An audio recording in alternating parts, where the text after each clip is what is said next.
hún að explora svo mikið hvernig einstaklingur getur dregist inn í svona rugl hugmyndir eins og þú veist að jörðin sé flöt eða þú veist einhverjum svona eðlufólks samsæðiskenningar og myndir alltaf leikur sér alveg óspart með þetta notar það ógeðslega vel nefnilega þetta svona pínu svona hvað ég myndi gera mynd sem validerar samsærisnöttarana já,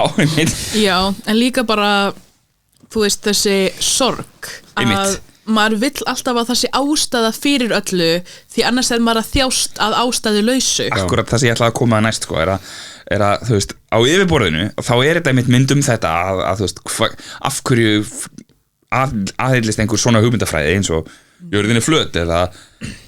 þú veist eðlufólki stjórnar heiminum eða eitthvað svona eða geimverur eru valdalausar ef þær eru sérst, óhærðar já, en svo kafar myndin bara ennþá dýpra ofan í sorg og svona sársauka og traumatíseringu